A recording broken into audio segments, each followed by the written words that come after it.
এই মুহূৰ্তত দিবলৈ লৈছে এক ভয়ংকৰ খবৰ পশ্চিম বিলাসীপাৰাৰ মছলাপাৰা পাতাকাটাৰ পৰা সুতিত সলিল সমাধি ঘটা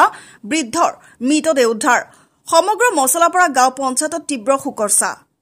বুধবাৰে দুপৰীয়া ধুবুৰী জিলাৰ পশ্চিম বিলাসীপাৰাৰ আটানী আৰক্ষী চকীৰ অন্তৰ্গত পাতাকাটা তৃতীয় খণ্ড গাঁৱৰ মহৰালী বয়স ৭১ বছৰীয়া বয়োজ্যেষ্ঠ ব্যক্তিজনৰ সলিল সমাধি হোৱা ঘটনাই সমগ্ৰ অঞ্চলত তীব্ৰ চাঞ্চল্যকৰ সৃষ্টি হৈছে আজি নিচেই পুৱাৰ ভাগতে স্থানীয় ৰাইজে দুই খুঁটিৰ পাৰত মৃতদেহটো উদ্ধাৰ কৰিছে ইতিমধ্যে আটানী আৰক্ষী ঘটনাস্থলত উপস্থিত হৈ মৃতদেহটো সমজি লৈ তদন্ত অব্যাহত ৰাখিছে পিছত মৃত ব্যক্তিজনক মৰণোত্তৰ পৰীক্ষাৰ বাবে ধুবুৰী মেডিকেল কলেজত প্ৰেৰণ কৰিছে news desk report news Assam এনি হাতুর দিছে আর হে মানুষের বাইশে উঠতেছে না ডুব যে দিছে আর মানুষের বাইশে উঠতেছে না ওটা বুঝা ওটা দোকানে আইলাম এখানে আইসে যে ডুব করানো কি কাম ভাই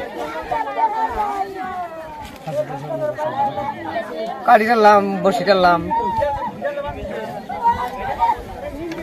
নাম কি ছিল নাম কি ছিল যে